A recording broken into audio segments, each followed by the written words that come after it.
14 اگست 1947 ایک خواب کی تعبیر، جب ایک دفعہ دنیا کا نقشہ تبدیل ہو گیا اور ایک مملکت خداداد وجود میں آئی۔ آزادی کی یہ تحریک کانفرنس، قرارداد اور جلوس سے ہوتے ہوئے پاک و ہند کے ہر گھر تک آ گئی۔ کہیں آگ کا دریا تھا، کہیں خون کی لگریں، جوانوں کا قبرستان تھا، بہنوں کے ارمان تھے، ماؤں کا سہاد تھا، اور اس کے پار تھا پاکستان۔ بن گیا پاکستان، مل گئی جنت، مگر ایک چبھن تھی کہ ہم اپنے حصے کا مکمل پاکستان ادھورا چھوڑ آئے۔ یہ خود غرضی کا جذبہ آج بھی ہم کو ستاتا ہے کہ ہم بیٹے تو لے آئے، بھتیجا چھوڑ آئے۔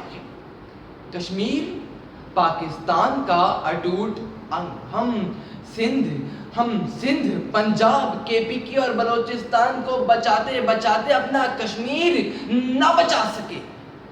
آج 73 برس ہونے کو آئے، ہماری مائیں، بہنیں، بیٹے اور بھائی آج بھی غلامی کی زندگی گزارنے پر مجبور ہیں۔ جب ہم رات کو سکون سے سوتے ہیں، ہمارے کشمیری نوجوان اپنی جنت بچانے کے لیے جاگ رہے ہوتے ہیں۔ ہم ہر فورم پر، ہر پلیٹ فارم پر کشمیر کا دفاع کرتے رہے ہیں اور کرتے رہیں گے جب تک کشمیر بھارت کی قید سے آزاد نہیں ہو جاتا۔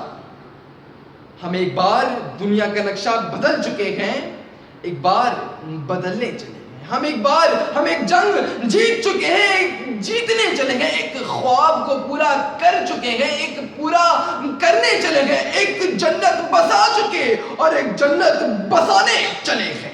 اب وہ دن دور نہیں جب کشمیر آزاد ہوگا اور اس کے داخلی دروازے پر سبز ہلالی پرچم لہرائے گا۔